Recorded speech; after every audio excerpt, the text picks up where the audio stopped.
¿Hacia dónde vamos? Es la pregunta que nos hacemos constantemente, nos la hacemos a la velocidad a la que nos permite el mundo, que claramente va más rápido cada vez. Y es la pregunta que se hace nuestro invitado de esta noche, Jorge Dezcayar. Buenas noches. Buenas noches. Se la hace en su libro Abrazar el mundo, de la editorial La Esfera de los Libros. Dezcayar ha sido embajador en Marruecos, en el Vaticano, en Estados Unidos. Fue también el primer director del CNI, cuando el CSIC se convirtió en CNI entre 2001 y 2004. Señor Dezcayar, cuanto más cerca ha estado el mundo en las últimas décadas en asistir al inicio de una tercera guerra mundial, usted cuestiona en su libro el dicho de que cualquier tiempo pasado fue mejor y se permite incluso ser optimista. ¿Se puede ser optimista en 2022? Bueno, yo creo que la situación es complicada en este momento, no cabe duda, pero si uno compara el mundo actual con lo que ha sido el mundo hasta ahora, no cabe duda que estamos mejor que nunca. Quiero decir, esto puede parecer un poco provocador en esta coyuntura que vivimos, pero bueno, no hay que mirar, en fin, los datos de enfermedad, de cultura, de capacidad de leer, de muerte violenta, sin duda ninguna medicina, ¿verdad? Avances en la medicina. No cabe duda que esta época es mejor que cualquier época pasada, lo cual no quiere decir que no tengamos problemas y que los problemas no sean muy grandes y que parece además haberse concentrado en los últimos 2 meses, ¿no? Y miedo, el mundo tiene miedo. ¿Diría usted que el mundo tiene más miedo que antes? Yo creo que el mundo vive desasosegado porque está cambiando tan deprisa que no somos capaces de percibir lo que realmente está pasando. Toynbee tenía una frase muy bonita que decía que el polvo que levanta el galope de los caballos de la historia no deja ver con claridad lo que acontece a nuestro alrededor, ¿no? Y si uno piensa, fíjese lo que decía Émile Zola, el de J'accuse, ¿no? El defensor de Dreyfus, que decía, se preguntaba en 1830 si el cerebro humano sería capaz de soportar las terribles velocidades que alcanzaba el ferrocarril de aquella época, que eran 30 kilómetros por hora. Y decía, ¿seremos capaces de aguantar esto? Bueno, en este momento estamos sometidos a 4 revoluciones simultáneas. La revolución demográfica, la revolución del gen, toda la biogenética, ¿no? Que está la revolución del bit, toda la revolución digital y la revolución del átomo, que es la tecnológica, ¿no? Todo al mismo tiempo tiene efectos cumulativos y esto produce pues desasosiego y no entendemos, está cambiando demasiado deprisa, el cambio es demasiado acelerado, ¿no? Y eso cuesta, y eso produce desasosiego, produce inquietud y naturalmente pues es el origen de los populismos, creo yo, ¿no? En buena medida. Usted apuesta en el libro por la negociación siempre. ¿Todo se puede resolver con el diálogo? Bueno, cuando se llega a tiempo sí, ¿no? Hay momentos en que el diálogo se ve desbordado por la realidad, ¿no? Que es lo que está pasando ahora. Y no es porque no se intentara, porque la gente, cuando algunos dicen, no, falta diplomacia, no, mire usted, cuando la diplomacia falla es cuando llegan las bombas, ¿no? Pero la diplomacia se intentó. Hubo viajes de Macron, hubo viajes de Scholz, sí. Estuvo también Johnson, estuvo, en fin, Blinken, estuvo mucha gente intentando que esto no sucediera, ¿no? ¿Quién está marcando las nuevas reglas que rigen el mundo hoy, en 2022? Pues no la está marcando nadie y ese es el gran problema. Estamos en el fin de un ciclo. Yo eso lo veo muy claro, ¿no? La invasión rusa de Ucrania no es más que una consecuencia a escala europea de algo mucho más amplio, que es el fin de la vigencia de las reglas que han regido el mundo desde 1945. Unas reglas que estaban basadas pues en nuestra civilización occidental, ¿no? En la filosofía griega, en el derecho romano, en el cristianismo, en el Renacimiento, en la Ilustración, en fin, en todas esas cosas. Eso ha funcionado durante mucho tiempo y se manifestó pues en aquellas conferencias de Bretton Woods, ¿verdad? O de San Francisco, se creó las Naciones Unidas, se creó el Fondo Monetario Internacional, se creó el Banco Mundial. Bueno, y eso ha funcionado durante mucho tiempo, pero ahora llega un momento de una serie de países que en aquel momento pues o no eran colonias o no estaban en condiciones como China, que tenía una guerra civil tremenda en el año 45. Entonces, esos países dicen ahora, bueno, oiga, hemos crecido, hemos ganado peso económico, hemos ganado peso político y estas reglas ya no nos sirven porque no responden ni a nuestros valores y además reflejan una división del mundo, un reparto del poder en el mundo que está en contra de nuestros intereses y en consecuencia no las queremos. Queremos otras reglas, y ese es el problema. ¿Y cómo interpretar lo que está haciendo Rusia? ¿Encaja dentro de ese esquema de rechazar unas reglas que no le convienen? Absolutamente. A Rusia lo que dice es la arquitectura de seguridad europea, tal como fue concebida en el 45 y modificada ligeramente en el 91, va en contra de mis intereses. Y como Rusia además tiene el concepto imperial del poder, fue Putin que dijo, no, aquí hay 4 grandes países en el mundo en realidad, que son Estados Unidos, China, la India y Rusia. Y esos son los que tienen que tomar decisiones, y los de alrededor lo que tienen que hacer es plegarse a esos intereses, ¿no? Él lo tiene claro. Él quiere devolver para Rusia pues un poco el esplendor que tuvo en su día la Unión Soviética antes de que el comunismo, ¿verdad?, desapareciera como consecuencia de su propia inoperancia. Y en el 91 desaparece el comunismo, desaparece la Unión Soviética, y Rusia se ve empequeñecida. 20 países de la esfera de la Unión Soviética pues llegan a la independencia. Rusia se queda con menos territorio, se queda con menos gente. Y bueno, por eso Putin dice, ¿verdad?, que la desaparición de la Unión Soviética es la gran tragedia. Bueno, ha habido otras tragedias, desgraciadamente, en el siglo XX, pero para él esa es la más grande. Claro, lo que pasa es que Rusia lo tiene difícil, porque para jugar en Champions pues hace falta tener equipo, hace falta tener buenos... y Rusia lo que tiene es una población declinante, tiene envejecida, tiene 130 millones, solo exporta materias primas, gas y petróleo, tiene un PIB similar al de Italia. Mire, el PIB de Estados Unidos son 18 billones con B. El PIB de China son 14 billones con B, y el de Rusia es 1,9, como el de Italia. Con eso, por mucho que tengas un asiento en el Consejo de Seguridad y tengas un arsenal nuclear, pues es difícil, ¿verdad?, jugar en Champions, como digo yo. Eres un magnífico equipo en fin, estás en la Recopa, ¿verdad?, pero no estás en... Entonces, eso es lo que le pasa, ¿no? Tiene una ambición, y esa ambición... Pero bueno, él dice, yo quiero... Esa arquitectura de seguridad no me sirve, yo lo que quiero es recuperar pues un glacis de seguridad en torno a mis fronteras. A mí me han engañado, la OTAN dijo que no se extendería hacia el este, tengo aquí a mis enemigos en las fronteras, yo no estoy cómodo con esto, no me hacen caso, no tienen en cuenta mis intereses de seguridad, que es lo que están diciendo los chinos, ¿no? Los chinos dicen, oiga, es que Rusia tiene intereses legítimos de seguridad que hay que atender, ¿no?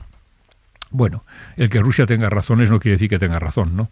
Lo que está haciendo no es presentable, no tiene justificación ninguna. ¿Y le sorprende que le esté costando tanto llevar a cabo la ofensiva tal y como parece que la diseñó? Bueno, yo no soy experto en temas militares, pero realmente aquí ha habido fallos claros, ¿no? Yo no sé si son de logística, de organización, de preparación, de diseño, de táctica, no tengo ni idea. Lo que sí sé es que él esperaba con seguridad una operación limpia, rápida. Bueno, la prueba es que ha destituido a los responsables máximos del FSB, que era el sucesor de la KGB, que se ocupaban de Ucrania, como echándoles la culpa de lo que está pasando, ¿no? Pero, en fin, parece que los problemas son bastante más graves que de mera información. A los rusos no les reciben con flores. Se ha visto que eso de que somos un solo pueblo, pues bueno, puede que exista en la mente de Putin, pero los ucranianos no parecen compartirlo, y entonces la ofensiva se ha estancado, y entonces ha tenido que reducir objetivos y recalcular sus fuerzas y cómo las utiliza, ¿no? Y parece que lo que está ocurriendo últimamente. Lo que pasa es que en ese retroceso de las tropas rusas para concentrar su esfuerzo en Donbass y en la zona sur el área del Mar Negro, bueno, pues nos estamos encontrando con una tragedia mayor de la que se pensaba, ¿no? Me ha dicho, yo no soy experto militar, usted sí es experto en inteligencia, en servicios de inteligencia. Fueron los servicios de inteligencia estadounidenses los primeros que dieron la alerta de que esto iba a pasar. Sí, los servicios de inteligencia estadounidenses son muy buenos, y efectivamente lo han demostrado en esta ocasión, ¿no? Ante el escepticismo general, los americanos decían, mire usted, este señor va a invadir Ucrania y la semana que viene o el miércoles, y se atrevían a dar fechas concretas, ¿no? Han utilizado una técnica nueva en inteligencia, que es la de compartir con el público en general lo que iban descubriendo, ¿no? ¿Le sorprendió esto? A mí sí, porque no es una cosa que se haya hecho hasta ahora, y porque es una cosa que además, bueno, en algún momento, si no se hace muy bien, puede poner en riesgo la seguridad de las fuentes, ¿no? Si uno da datos y hace públicos ciertos datos, pues puede ayudar a que la otra parte identifique de dónde procede esa información, y entonces a descubrir a los informadores y a los propios agentes, que es lo que más tiene que preservar un servicio de inteligencia, ¿no? Pero sin duda lo han hecho bien, han tomado todas las precauciones necesarias, y el caso es que, bueno, pues han impedido operaciones como la de pues esas operaciones de bandera, ¿no? De hacer cosas con ponerse el uniforme del contrario para luego culparle. O a mí lo que me preocupa es que estén anunciando que existe posibilidad de que se utilicen armas de biológicas, ¿no? O químicas. Eso me parece que sería muy preocupante, porque bueno, deben tener algún tipo de información que les hace pensar que eso es posible, y eso sería muy malo, ¿no? Yo creo que sería una barbaridad tremenda. Pero bueno, espero que no lo hagan, pero también confieso que yo esperaba que Rusia no invadiría Ucrania, ¿no? Me parece que es una guerra imperial del siglo XIX con armas del siglo XXI y que está causando horrores, ¿verdad?, más propios de la Edad Media que del momento actual. Llamó muchísimo la atención cuando en plena guerra con Kiev bajo asedio se presentaron allí los primeros ministros de Polonia, Eslovenia y República Checa para mostrarle su apoyo a Zelensky presencialmente, y es evidente que en una decisión peligrosísima como es esa tuvo que jugar un papel fundamental los servicios de inteligencia para confirmar que era seguro ese viaje. ¿Cómo operan los servicios de inteligencia en tiempos de guerra sobre el terreno?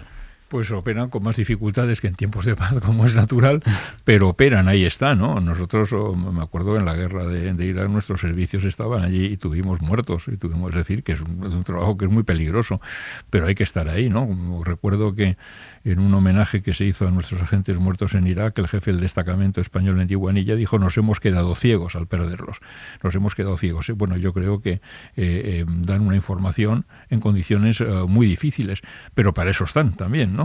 Quiero decir, ese es su trabajo, en definitiva, y estoy seguro que están operando pues a todo meter en este momento en Ucrania y en Rusia también, como están operando los rusos en otros lugares, ¿no? Intentando averiguar cuáles son las intenciones del adversario. Sun Tzu, hace 2600 años, ya decía que conocer las intenciones del adversario es muy importante para ganarle. Bueno, pues si la inteligencia sirve para conocer las intenciones del adversario, pues para eso está, ¿no? Hablaba usted de los rusos. Hoy España, el gobierno ha anunciado que expulsa 25 diplomáticos rusos en sanción por la masacre de Bucha. ¿Cuántos de esos 25 diplomáticos pueden ser realmente espías? Pues no lo sé, la verdad es que no lo sé. ¿Es real esa sensación generada por la literatura y por las series de que entre los agregados culturales de todas las embajadas hay puñados de espías? Bueno, no sé entre los agregados culturales, pero entre los agregados de las embajadas hay un montón de espías siempre, sobre todo de algunas embajadas.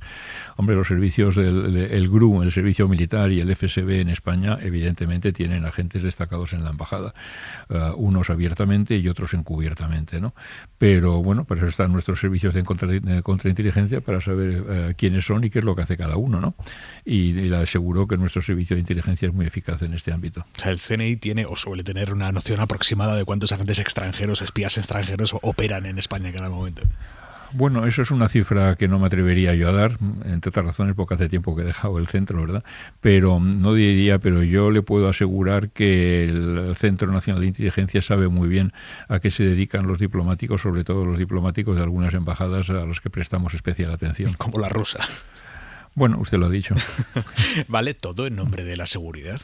No vale todo, no vale todo. Hay países para los que sí vale todo, y que utilizan técnicas que desde luego los servicios occidentales no ponemos en práctica. Pero mire, yo recuerdo un caso, ¿sí?, de un servicio que no diré de qué era, pero un país árabe que me pidió unas bombas de precisión en un momento determinado porque sabían que la oposición se iba a reunir en un determinado lugar, en una montaña y en una casa, y que entonces querían acabar con toda la oposición. Y yo dije, pero a ver, si saben ustedes dónde se va a reunir, ¿por qué no los detienen? Que es mucho más fácil. Dice, ¿pero para qué? ¿Para qué queremos detenerlos? Vamos a juzgarlos. Al final van a acabar en el paredón. Oiga, vamos a ahorrar tiempo y dinero. Usted me da la bomba, yo acabo con ellos y bueno, nosotros no hacemos esas cosas, evidentemente. ¿Pero y nos beneficiamos de esas cosas? No, ¿por qué? De que otros las hagan. En mi caso le puedo decir que no.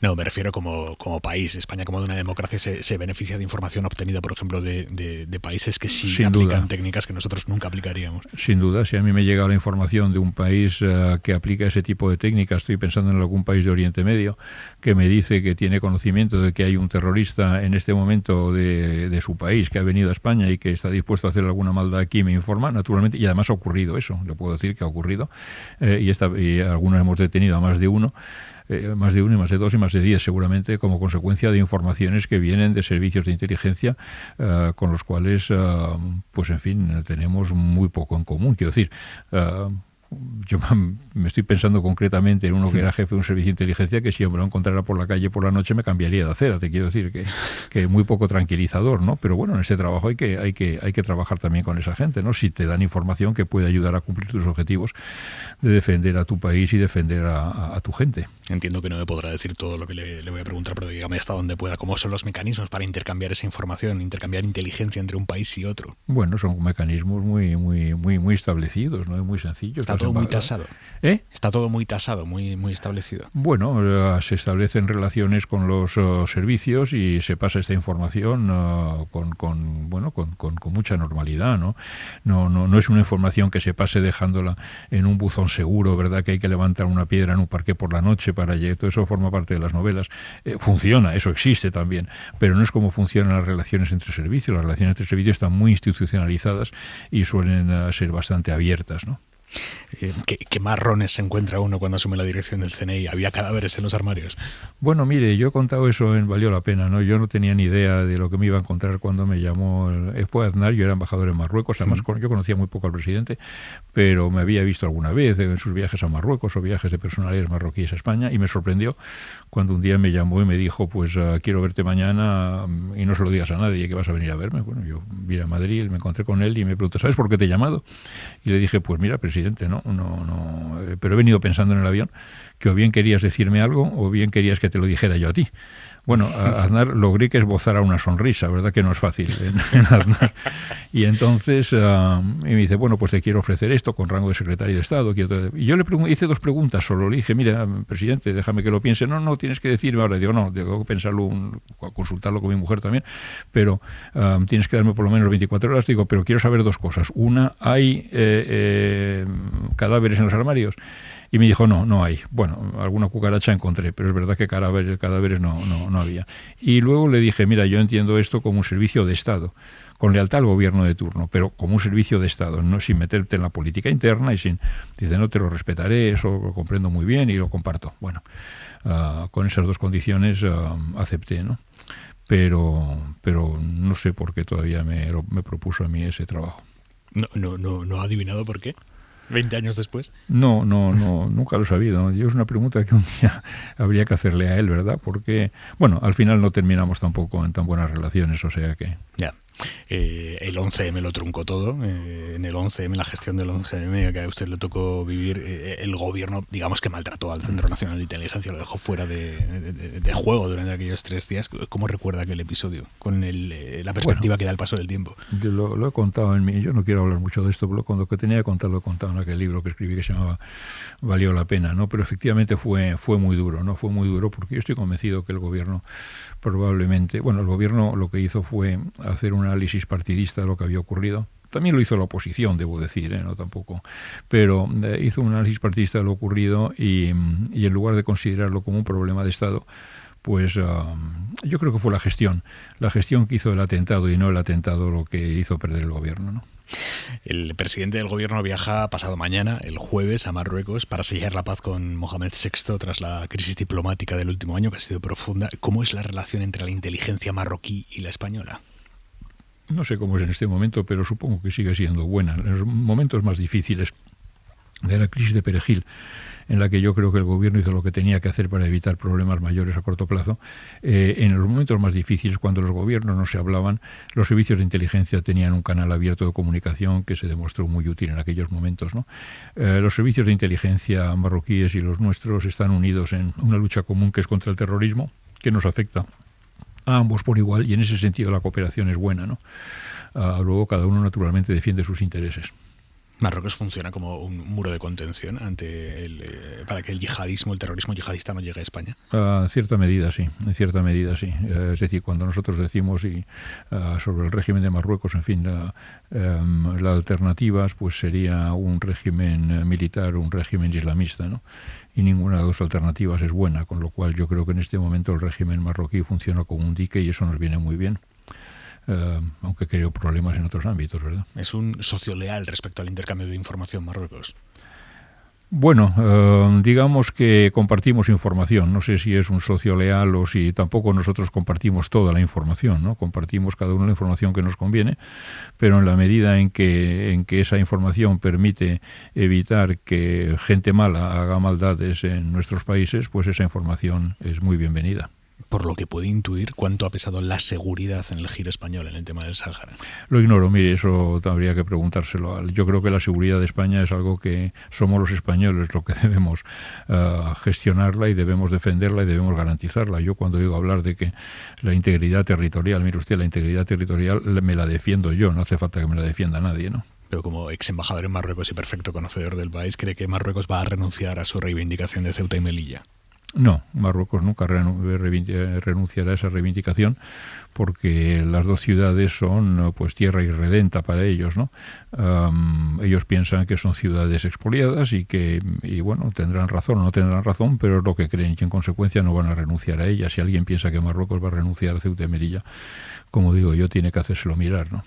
¿La decisión del gobierno puede desequilibrar las relaciones con Argelia o la dependencia que tienen los argelinos de su salida de gas es más fuerte que su apoyo al Polisario? En contra de lo que la gente piensa, yo estoy convencido de que el apoyo al Polisario no es una causa popular en Argelia, es una causa de los militares en Argelia y de parte del gobierno en Argelia, ¿no? Podría explicarle por qué, pero en fin, nos llevaría tiempo.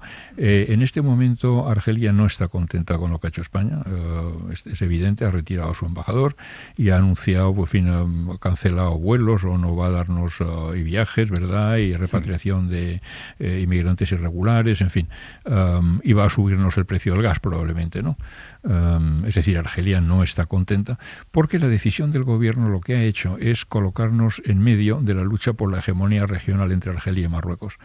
El Sahara no es la causa, es una consecuencia de esa pugna que hay por la hegemonía en el Magreb. Antes estábamos en una posición cómoda, bajo la sombrilla de las Naciones Unidas, diciendo, bueno, aquí pues que se haga pues es un referéndum, que se haga o un acuerdo entre las partes que tenga luego la bendición de las Naciones Unidas. Y ahí estábamos muy cómodos, ¿no? Ahora el gobierno ha decidido hacer esto. Yo espero que todavía tienen que explicar muy bien cuáles son las ventajas para España de lo que ha hecho y cómo esto contribuye a facilitar una solución del conflicto, ¿no? Todo tiene que ser explicado. Yo creo que el problema este es un problema que a los españoles nos toca muy de cerca. No es un problema de política internacional, solo es un problema de política doméstica también.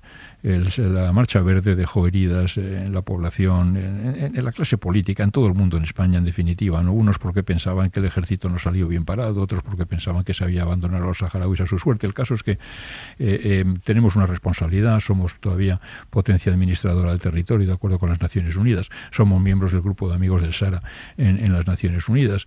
No nos es indiferente, quiero decir, nosotros no somos Estados Unidos, no somos Francia, tenemos una proximidad, tenemos una responsabilidad como expotencia colonial y yo creo que eso exige una explicación. Cuando se cambia de posición, pues hay que explicarlo. Hay que explicarlo primero dentro del gobierno, ¿no? La política exterior, de acuerdo con el artículo 69 de la Constitución, no la hace el presidente. Esto no es una república presidencialista. Esto es una monarquía parlamentaria donde vivimos, ¿no? Y el presidente no dirige la política exterior. La política exterior la hace el gobierno. Y en este caso el gobierno no estaba al corriente. El ministro Álvarez, por lo visto, pues ha reconocido que se enteró cuando se publicó la carta, ¿no? Y la parte podemita del gobierno pues no tenía ni idea de lo que pasaba y el Parlamento tampoco. Y los temas de política exterior son buenos que sean asuntos de Estado y que se traten como problemas de Estado, que tengan el consenso de las fuerzas políticas, porque la política exterior responde a los intereses del país y los intereses del país no cambian cuando cambia el inquilino de la Moncloa. En consecuencia, deben perdurar y si llega el partido de la oposición o el que sea a gobernar, debe mantener el mismo rumbo. Eso es lo que hacen los países, en fin, con sistemas sólidos y democracias asentadas y intereses claros, ¿no? Yo creo que en este caso, sinceramente, hace falta explicaciones y que conste que no disiento en cuanto al problema de fondo. Estoy más bien en desacuerdo con la forma, porque en cuanto al fondo pienso que, en fin, de todos los adjetivos que utiliza el gobierno diciendo que es me quedo con que es realista, ¿no? Probablemente es una solución realista a la que se puede llegar porque no va a haber un referéndum y las partes están demostrando ser incapaces de llegar a un acuerdo. Lo que pasa es que ese referéndum para poder encajarse en el ámbito de las Naciones Unidas tendría que ser aceptado por la otra parte. Todo esto exige explicaciones. Mire usted, yo ¿qué quiere que le diga? Usted que fue embajador en Marruecos, también en Estados Unidos, en el Vaticano, ¿dónde es más fácil trabajar? ¿En Rabat, en Washington, en la Santa Sede? Bueno, son tres embajadas muy complicadas por razones cada una muy distintas. Sí, son peliagudas las tres. Yo recuerdo que Felipe González me dijo un día, dice, mira, la embajada más importante que tenemos es Washington, pero la más sensible es Marruecos, y me parece una observación inteligente, ¿no? Yo creo que Marruecos para mí ha sido, desde un punto de vista profesional, la embajada más interesante que he tenido, ¿no? Y que conste que el Vaticano, con ese mundo opaco pero fascinante también, ¿no? De grupos, allí no hay periódico, hay un periódico, el Observatorio Romano, pero en fin, no hay partidos, ¿verdad? Hay una monarquía de derecho divino absoluta, sin embargo hay grupos de presión que se mueven, que hay intereses, era un mundo fascinante, ¿no? Absolutamente. Pero ¿llegó a entenderlo del todo? No creo que haya mucha gente que lo entienda. Ni el Papa. Pero no lo sé, pero mire, como decía yo, digo, aquí progres no habrá muchos, pero tontos no hay ninguno. Quiero decir, es un mundo de gente muy inteligente, muy sofisticada. En fin, daba gusto, ¿no? Las conversaciones que podía uno tener allí con los cardenales y con la gente de la curia. Y luego tiene una influencia brutal, ¿no? En el mundo, las tomas de posición del Vaticano, ¿no? Sigue siendo la frase aquella de Stalin, ¿cuántas divisiones de tanques tiene? Bueno, es que no le hacen falta divisiones de tanques al Vaticano para influir, ¿no? Fíjense que ahora la influencia que tuvo pues Juan Pablo II, ¿no? En todo el movimiento de la caída del comunismo en Polonia y en Solidarność y en todas aquellas cosas que pasaron. Y ahora el Papa veo que se ofrece también para ir si es útil, ¿verdad?, para ir a Ucrania, pues ojalá pudiera echar una mano allí, ¿no? Yo tengo un enorme respeto por la diplomacia vaticana, me parece que es muy buena, porque la he visto trabajar de cerca y es muy buena.